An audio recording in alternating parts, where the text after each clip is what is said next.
And for this, we have our honorable speaker, Justice Neal Hendel of the Israeli Supreme Court, which will, I believe, address these topics. Please. First of all, it's a big honor and a pleasure to be here. The topic is important. I think also the forum is very fitting. As you've heard, Bar-Ilan is very cutting edge in all of these areas. And the three distinguished speakers that spoke before me each has contributed in their own way to the issue of equality and has dealt with the issue of religion. So it's very fitting that it be in Bar-Ilan. But I think more so, it would seem to me, while you could have this conference in a lot of places in the world, perhaps the best place to have it would be in Israel because of two reasons. As I will try to show, it would seem that the early sources of religion that talk about equality are rooted in Jewish texts and Jewish law, even though, like monotheism, it was adopted by other cultures and philosophies and religions.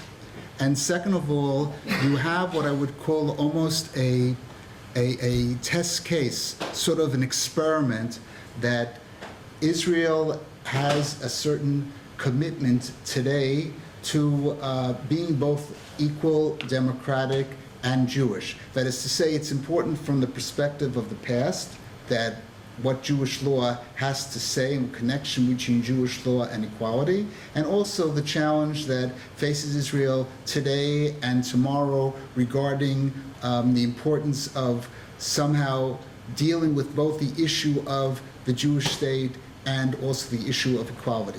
Now, I will there are many sources I could bring, but I think I'll refer to the Mishnah and the Talmudic sources in Sanhedrin, which deals with jurisprudence and also with the court system. And there, in a discussion about how one talks to witnesses in a criminal case, how one warns them or explains to them the seriousness of their responsibility, the following it is said. It is strictly brought down that the standard in criminal law is even more than civil law. And in criminal law, what the rabbis teach us is that you go back to the first murder that's recorded in human history between the two children, the two sons of Adam and Eve, Cain and Abel. And what's mentioned there is that when Abel is killed, the rabbis stress that it says the blood in plural screams from the ground. And why is it written in plural? So the rabbis explain to the witnesses that because it's not only him, but it's all the generations that could have been born had he not been killed.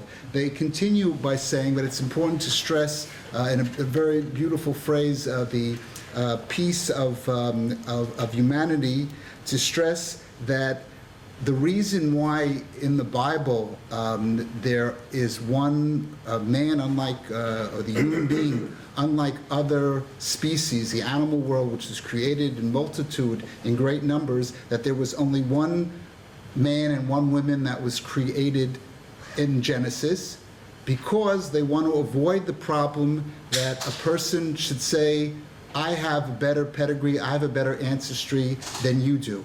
And to avoid that problem, it's very important to stress the equality of all people, the sense that we all come from one source. They then continue to talk about the fact that God, as it were, made everything from a base, and yet, unlike other bases, there was a different result. And the example they give is a coin, that if you make the same coin based on a coin, you make a lot of coins, they're all the same. And here, there's what's interesting and unusual is that even though everyone comes from one source, all people are different. In a decision I wrote, we are all the same, we are all different, we are all the same and different. That is the essence of human dignity. And it's also, I would add, the essence of equality, and it's very, very rooted in Jewish law. Even an example at the Yom Kippur, which is probably the holiest day of the year on the Jewish calendar, where people fast and spend all day in prayer and meditation, Rav Soloveitchik, who's a rabbi in America, mentioned that one of the prayers that's only said on this day is the prayer which recognizes the kingdom of the name of God. And he asks the question, why do you only say it on this day? And he says, because only on this day that you have real equality. Because you have real equality because the fact that the normal course of things, there are various power struggles. One person is the boss, one person is rich, one person is in a higher status. And so therefore, if there's not equality across the board, and one person is higher than the other, then there cannot be full equality before God, because you have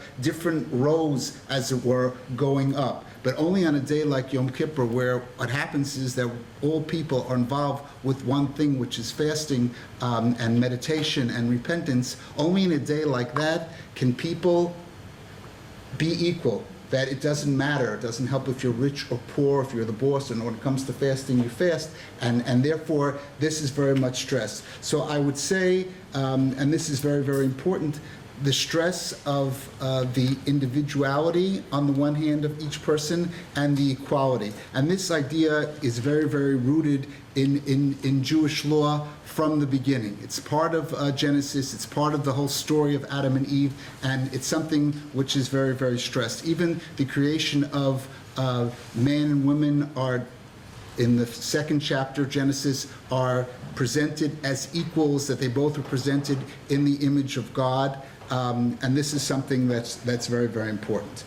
Now we'll fast forward to 1948. And 1948, we have something which is interesting in terms of the Declaration of Independence in Israel. And the following is said. It says that I'll read, the state of Israel will be open for Jewish immigration and for the ingathering of exiles. It will be based on freedom, justice, and peace as envisioned by the prophets of Israel. It will ensure complete equality of social and political rights to all its inhabitants, irrespective of religion, race, or sex. Now, while this law is not binding as it's a declaration, it is declarative and it has great force. And you see here that the state, from the beginning, was committed to a lack of any kind of discrimination based on religion. I now will move forward again in 1992, and for the first time there was a basic law of human dignity and liberty. And in this law, which from the court's perspective was the beginning of a judicial review, it allowed the court to say that a law is unconstitutional, allowed Israel to take its place under, similar to other nations after 1945, where a constitutional system was started. The first section of the law, the purpose, I'll read it in the English translation, the purpose of the basic law of human dignity is to protect human dignity and liberty in order to establish in a basic law the values of the state of Israel as a Jewish and democratic state. Note the phrase is a Jewish and democratic state. Some people might see this as a contradiction, but I see this as the great challenge of Israel. I see this as the great challenge of Israel in terms of the fact that it has to advance equality, it has to be committed to democratic values on the one hand, and to the Jewish state, the Jewish part of the state on the other hand. As you all know, there are different forms of democracy. The democracy or of religion in freedom of religion in America is not exactly like freedom of religion in England, where there's a recognized church and religions have more recognition. In Israel, you have something quite fascinating, where you have on one hand a commitment to democratic state, and you also have a commitment to the Jewish state. What does a Jewish state mean? How is that phrase understood? To my mind, it doesn't only mean a recognition of historical circumstances. It doesn't only mean a culture, shared values. I think it also, in the legal context, gives a certain preference to Jewish law, applying Jewish law to difficult cases, and I will explain what I mean. Israel, in a certain sense, is quite interesting in this regard, in the whole issue of how it decides cases. Israel went through the legal system, was somewhat British, Turkish, Ottoman. It went through a lot of stages. And it doesn't have what I would say the conservative track of English law. It doesn't have the constitutional aspects of a rooted constitution such as America has for over 200 years. It has a lot of issues that it has to decide, and the comparative law questions that come up, to my mind, unlike the debate in America between Justice Scalia and Justice Kennedy, should you use comparative law or not, that's not something which Israel shies away from. And I believe that in Israel, it's also important to give Jewish law its position. Of course, I have to explain that it must be dealt very carefully. We're not talking about applying religious law. We're now talking about the fact that people have to observe the Sabbath. I could say that that's true either from a legal point of view or from a religious point of view. From a religious point of view, God gives people freedom of choice, so of course the law should not be any different. I'm not talking about that aspect. I'm talking about legal issues that arose in the diaspora over thousands of years. There's a whole corpus of Jewish law which can be applied. One must be very careful of applying a 15th century rule to the reality of the 21st century. But I'll give very quickly one or two or three examples just so you can get a flavor of what I'm talking about. For example, in the area of administrative law, so the question is, how important is it to give someone a hearing, the right to a hearing before a decision is made against him? In this case, in a decision which I wrote, I discussed the fact that, which is based actually on something that the Ramah, who was a great rabbi in Poland in the 16th century, and there also was a priest, ironically, who made the same argument about 150 years later, even though they weren't aware of each other, wrote that in the story of the first sin, of the eating of the fruit in the Garden of Eden, so what happens is that God asks Adam and Eve, or ask them to explain their behavior. Even though we can assume from the context of the Bible that God knows very well why they did it and what they did, and if God, so to speak, gives them the right to argue and gives them a fair hearing, then of course, much more so, it should be true of regular judges. Another example which I will give is the area of criminal law in terms of self-incrimination. Jewish law is Talmudic Jewish law is quite unique in the area of self-incrimination. Unlike most legal systems today, which talk about the fact that you have the right to remain silent, in Jewish law, you have the obligation to remain silent. That is to say that there is no right to respond. You cannot present your position. The evidence has to be proven by other factors. And there were periods in Jewish law in the diaspora, because there was a certain rise in crime, where this was modified so that criminals would not have a field day, so to speak. But in terms of applying Jewish law, I have used this as an example in case law, which has been accepted, to take self-incrimination or confessions of defense of people that are accused of crimes very, very cautiously, to really rigorously test what the person said. There have been tests that have been made. It also, to my mind, fits in with rabbinical explanations. It also fits in with game theory. There's a common mistake which one of the rabbis picks up, and it's actually developed later on in game theory. I'll just give this example, that if you see someone confessing and crying and he's full of emotion, it could be he's crying because he did it. It could be he's crying because he's confessing to something he didn't do. But very often, justices all over the world, and all over the world, confessions are a major source of standard for conviction. If someone sort of seems not upset, and very often they say, well, we saw him on the tape and he seems very cool and very calm, it must be a great confession. So what game theory teaches us is that very often people make assessments about situations trying to use rational techniques, but they don't really know what they're doing, and the rational technique is quite irrational. And you might have someone for the first time in that situation, and he might think it's very good for him to confess for all sorts of reasons, and it's not so. This point, as I said, was picked up by a rabbi in the 14th, 13th century, and it's an example of how it's used. Now, understand that the principle that's being used here is equally applicable, of course, to Jews and non-Jews, and there's no difference in that area. And also it's used as well in civil cases. I don't want to expand overly much on this topic, but it's something which is allowed and encouraged, but it must be understood. It's a use of Jewish law, as I said, not in a narrow religious sense of ritual law, but in terms of its insights and understanding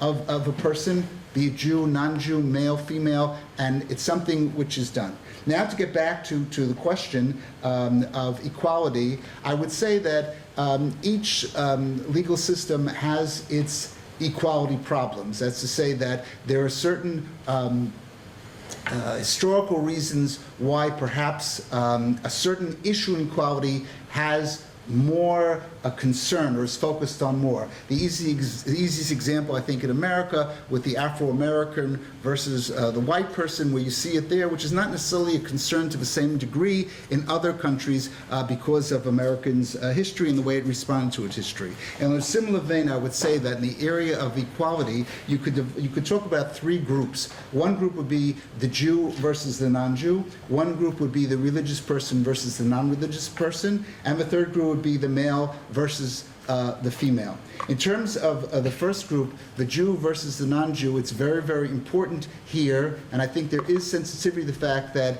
there should not be, based on Jewish religious principles, a difference between the guarding of the religious rights of the Jew as opposed to the non-Jew. That's on one level. Also, in terms of the religious person versus the non-religious person, it should be the same, and so it should be regarding the male versus the female. But I'm reminded at this point of a line in a Bob Dylan song, My Back Pages, where he says something like, equality, I screamed, is like a wedding vow. And I think that's very apropos in the following sense. When you think about a wedding vow, what does it mean? It means you're very, very committed to it. And I think people are very, very committed to equality. But of course, if you think about a wedding vow, the test is not on the day of the wedding, but how the marriage develops. And there can sometimes be a gap between the commitment and the rhetoric. The commitment, I believe, is very, very important. The commitment in today's world to equality is a wonderful development, which wasn't always the case. It's something historically quite new. Even, let's say, something going back to the American experience. I give examples from America because I lived there for 30 years before I came on Aliyah. Lincoln, for example, with all the respect that people have for him and the wonderful thing he did about freeing the slaves, he did not think that black people and white people are equal. It was clear to him that they weren't equal. It's something that it's very easy to lose perspective. I'm not in any way trying to minimize what he did, but it's important to understand that when people talk about equality now, they say, well, why should there be a difference? That's the instinct. That's, I think, one of the wonderful things about equality on an educational school, that if you talk very often, you could see it with I remember my grandmother's generation, my mother's generation, I don't have daughters, but the age, and now I have grandchildren, and today it's just assumed that there's no difference. It's something which has developed, I would say, in the last 50 years in a very important way, and here we have to understand what this means. And I think it's very, very important to understand that there are things that have to be done. For example, in the area of male versus female, there are issues with the family law because of certain historical reasons, things that Shachar, if I may, touched on, and there's development, there are issues. But I think, and I'm going to say something now, I raise it as a possibility, and I'll give an example from a different area of law. There was a homestead, home center case, which I heard, in which what happened was the following thing happened. This has nothing to do, it's an equality case, which has nothing to do with religion, but I'm bringing in for a purpose, which I hope will be clear shortly. There were two people that had an entry position, a male and a female. The male received 5,000 shekel a month, and they were the same age, and the female received 3,500 shekel a month. That was the situation. Now, the response of the one who received of the company, because it seemed clear discrimination based on sex, and that was the question, and that's something which has all sorts of consequences in Israeli law, and you could fine and you could add all sorts of sanctions. So the company said, well, we have a very good defense. What was the defense? He said, we asked the workers, how much do you want for the entry position? The male said he wanted $5,000. The woman said he wanted $3,500. You can't expect me to pay a worker more than he's asking for. Now, we did not accept that argument, and in the discussion of the case, I mentioned that it reminds me very much of the radical feminism thinking of McKinnon, in the sense that what she contributed is the fact that you have to assess these things in terms of some sort of radical feminism, some sort of power struggle. That is to say that it's expected that the male would ask for more and the female would ask for less. So therefore to say, well, I'm going to leave it at what you asked for without looking at the overall picture, that's not acceptable. And so there was a finding in the case for the Supreme Court that there was discrimination. Now, you have to think about what was said. What it means that perhaps if the result was the opposite, there would not have been. If the woman had made the $5,000 and the man had made $3,500, perhaps we would have said that you have to raise the salary of the male, but there would not have been a finding of female discrimination. Why do I mention this? Because in order to fight discrimination, we're doing something discriminating. We are in some sense, it's something akin to affirmative action, although it's different. And the question is that sometimes in equality issues, how do you take into account other factors? That's a very important question. Do you have a recognition? To what extent do you recognize freedom of religion in these contexts? It was mentioned, for example, whether you could make a priest a woman, whether a rabbi could be a woman, even though there are developments actually, even in Orthodox circles, in that direction. And I think certain things sometimes are symbolic, and one has to take that into account. I'll give you two examples. Each example has two parts to it. One example is a simple example of food. There's an example when there was an aliyah of Russians in the 90s. So Russians are much more used to the fact that religious life is very limited there, or was limited there, of eating pork. And in Israel, pork was something that became some sort of symbol of something that even people that were not strict about Jewish dietary law did not eat. And so therefore the Russians said, we want to eat pork, and they defended people's feelings and so forth. It became a very, very hot issue.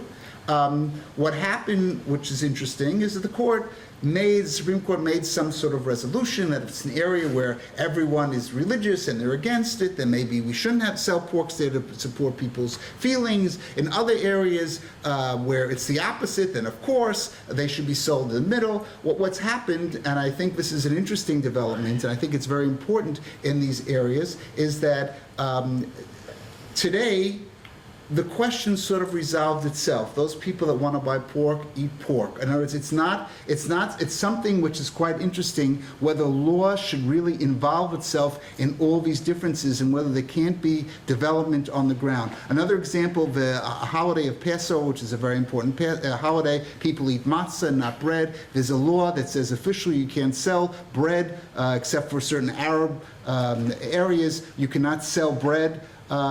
So the law is on the book, but if you go to Tel Aviv, it's not very hard to get a sandwich today. And I raise this as an interesting aspect of Israel. I'm not saying it's bad. In the Devlin Hart debates, there is some, especially from Devlin, you have some sense of maybe it's good to keep certain symbols even though you don't apply them totally. But I think from historical change, these things will develop. I mention that because I think these issues, Passover is just a 7-day holiday, and they're not as powerful, they don't raise just tension. I will give another example in two cases which we dealt with the Supreme Court, which perhaps can give you a sense of the types of issues that we're dealing with.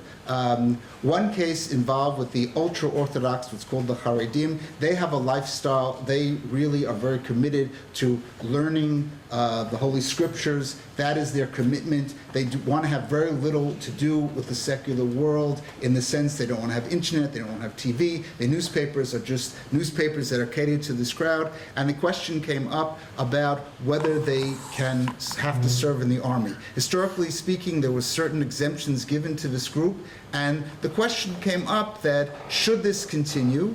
Now, in this case, I was part of the majority opinion, and I thought that in this case, while some people wrote, well, you know, it's an equality issue, but the majority supports the minority, why should we get involved? What I wrote in the decision was the fact that if you compare the 18-year-old boy who is not Haredi, that is enlisted and has to perhaps sacrifice his life or make a commitment of 3 years, you cannot really justify this type of difference on principles of equality. There was some recognition that the law has to change slowly, but there's an example where despite the claim that they can best serve Israel by sitting and studying the Holy Scripture, that argument was not accepted. On the other hand, there was another case with the Haredim, where with the ultra-Orthodox, involving education, and in this area what happened was that people said that they don't learn basic skills. They're not taught enough math, English, computers to be able to compete properly in the world when they reach the age of 20 and so forth. They're very limited skills. It perpetuates their being there, perpetuates the need to support them and so forth. In this case, I again was in the majority, but it fell on the other side, stating that this is a belief which is long held by the ultra-Orthodox. It would seem to me somewhat paternalistic to tell the parents that they're not educating the child properly when, to them, education is the most important issue. And especially in a Jewish state, while I myself, and I wrote this, I think the Jewish law wants people to support themselves, wants people to be exposed to the world, but that wasn't the issue. What do I think? But should this group be respected? In that issue, we did not interfere with the curriculum. These are examples. We had a very interesting case also recently with circumcision. The Jewish male was circumcised at 8 days, and it came to before the rabbinic court for the first time that there was a dispute between the parents whether the child should be circumcised or not. According to Jewish law, what happens is that if you have a medical problem, you wait. This child had certain medical issues, but after a half a year or a year, he could be circumcised. And while both parents were religious initially, one was less religious now, and the mother didn't want it, and the father did want it, and so forth. And they came before us. You know, I was very frustrated with this. I said, you know, there's no end to this. Tomorrow we can get a case, you know, should they observe the Sabbath or not? You can come to us with every case. In Israel, people like to litigate. There's a famous story where parents couldn't agree on the name of the child, and there were fights, and they got to the police station, and then they decided that the head of the police station would give the child the name, and that's exactly what happened. But that's not a legal solution. But here, in this case, it's an interesting example in two ways. It's an interesting example because the fact that while there's no requirement for a Jew to circumcise his child, statistics show that in the high 90s people do it voluntarily, which is, I think, what should be, that there's equality and religion in the sense that people decide what they want. And I didn't think it was something for the court to decide. The majority also said that the rabbinic court, which had jurisdiction or claim to have jurisdiction, should not be the one deciding it, because we felt that it would be very difficult for the religious court to deal with this in a way that it could resolve the issue in any other way but for the conclusion that you would have to do circumcision, so this case was sent to family court. I mention that because there are a lot of issues. Some issues I think time will sort of resolve themselves, and some issues I think have to be worked on. I think the area of family law and the rights of women in this context is very tricky. I can say as a judge who sits on these cases that sometimes from my own perspective, perhaps I would like more change, but the question is, you know, if I want to be a rabbinic court judge, I should be a rabbinic court judge. I'm sitting as a Supreme Court. That's not my job necessarily to decide for them what to do, but on the other hand, there has to be more movement towards, in my mind, towards equality in this area. I will sum up. I try to give you an overview. I'm sorry if I, traveled quickly and went over the speeding limit, but I hope the things were clear. I'll just end with two stories, if I may. One about yesterday and perhaps one about tomorrow. A few years ago, I met a neighbor. His father was a rabbi from Sweden, and a very old man, and I met him, and I said, "Where did you study?" And he studied in a famous school in Germany of Rav Samson Raphael Hirsch, who was known for his interests of teaching Jewish law and also secular, secular knowledge and literature and science and so forth. And also, even though he was a rabbi in the middle of the 19th century, he was very, very committed to women's education. And he has a whole program, he wrote about it. And I said to him, oh, I always had a question I wanted to ask. He said, what question did you want to ask? I said, I'm curious, were the classes co-ed? So he looked at me and he said, I'm 90 years old, and that's the stupidest question I ever heard in my life. So I said to him, what's so stupid about my question? I'm glad in America, you know, if you're the best at something, all that's mattered. So the fact that I asked the stupidest question didn't really bother me because I was #1 in my field. But I asked him, what's so stupid about the question? So he said, look, at the time in all of England, in all of Europe, there were no co-ed educations. Do you really think in this little Jewish school there would be co-education? And to me, it was a legitimate question, but I mentioned that because a lot of these issues have to be seen from the point of view of perspective. And I think there has to be a real attempt to sort of fusion the democratic ideals and the recognition of the Jewish ideals.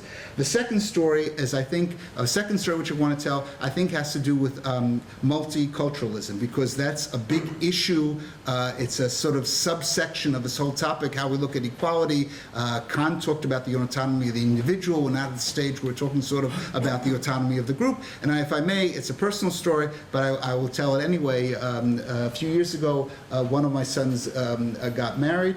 And at the wedding, at a Jewish wedding, you have 7 blessings which are given, and 7 people are called up. And both grandfathers, that's to say my wife's father and the bride's grandfather, were called up.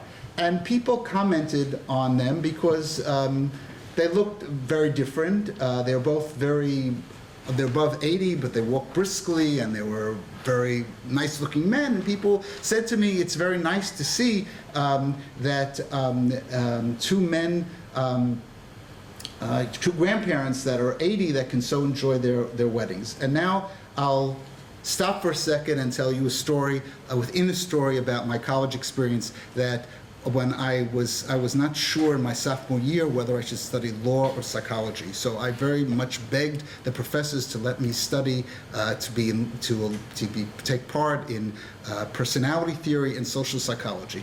I go to the social psychology, I get the textbook. The textbook, first of all, 40 pages, why social psychology is a science. In physics, they don't waste 40 pages to tell you it's a science, so I was a little worried about that. And the second thing was that the first chapter had this great revelation in which it said that if you're born in Boston, you're more likely to marry someone in Massachusetts than you are to marry someone in China. And they actually had 5 studies to prove this outstanding thesis.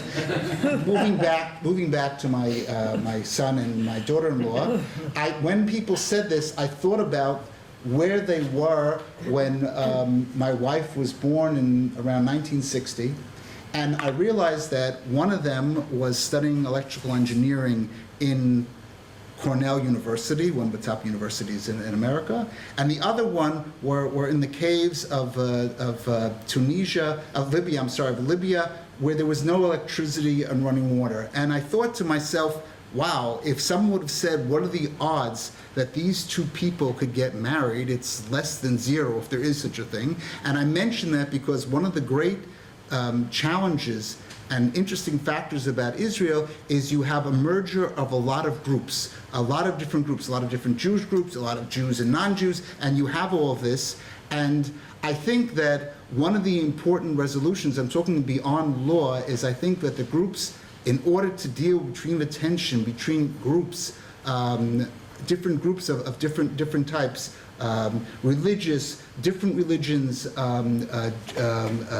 let's also talk about religious and non-religious people. I think a lot more walls have to fall. I think it's very important, looking at it from a judicial point of view, that certain things would be much better if people had more contact with each other, people knew each other better. I think that would be a very big formula for resolving these issues. Some things are a question of culture. For example, you know, in the police station in Israel, because it's or in the Supreme Court, the cafeterias there are all kosher.